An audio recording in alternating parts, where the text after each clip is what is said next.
Néhémie est le dernier grand personnage de l'Ancien Testament et son livre, le dernier livre historique de l'Ancien Testament.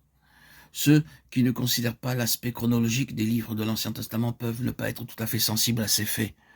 Parce que dans nos Bibles, le livre de Néhémie se présente bien avant la fin de l'Ancien Testament. Beaucoup le considèrent comme chronologiquement relatif à une période bien antérieure. Mais en fait, il doit être juxtaposé aux prophéties de Malachie. Quand nous arrivons à Néhémie, nous sommes dans la même période que celle du prophète Malachie. Agé et Zacharie prononcèrent leurs prophéties et passèrent. Zorobabel, le gouverneur, et Josué, le souverain sacrificateur, avaient accompli leur ministère. Esdras avait accompli sa part de l'œuvre. Comme les prophètes mentionnés avaient inspiré le peuple à terminer la reconstruction du temple. Et alors commença un courant de déclin spirituel. De grandes choses avaient eu lieu sous Agé, Zorobabel, Josué, Zacharie. Mais cette gloire disparut. Cette promesse sembla être de courte durée. Nous arrivons à Malachie, et vous connaissez le contenu des prophètes de Malachie. En vérité, une aube radieuse s'était dissipée. Les choses s'étaient vraiment assombries. De profondes ténèbres de déclin spirituel remplissaient le ciel au-dessus de Jérusalem. Mais toutes ces choses tristes, oui, terribles, mentionnées par Malachie ont lieu, en fin de compte, parmi le peuple de Dieu.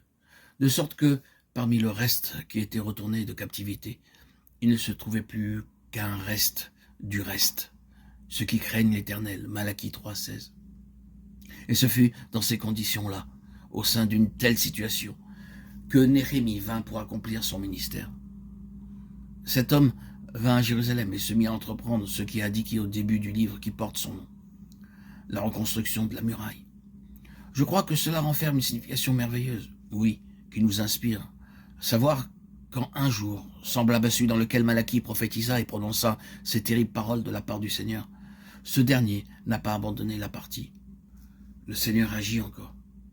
Et cette reconstruction de la muraille est l'action de Dieu, en fin de compte. Et dans les pires moments, est toujours consacré au rétablissement et au parachèvement de son témoignage.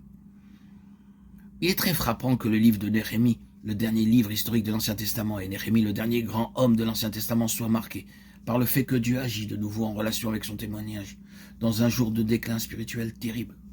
Parfois, nous sommes tentés de penser que le temps est passé, que les conditions sont trop mauvaises et que nous ne pouvons espérer grand-chose étant donné la situation. Mais ce livre et cet homme administrent un reproche très vigoureux à tout pessimisme de ce genre. La guerre, la muraille, l'ouvrage, ou en d'autres termes la vocation, la conduite et le conflit. Ces choses renferment en elles-mêmes ce que nous pouvons appeler maintenant, dans le temps présent ou en termes actuels, le rétablissement, le parachèvement du témoignage du Seigneur.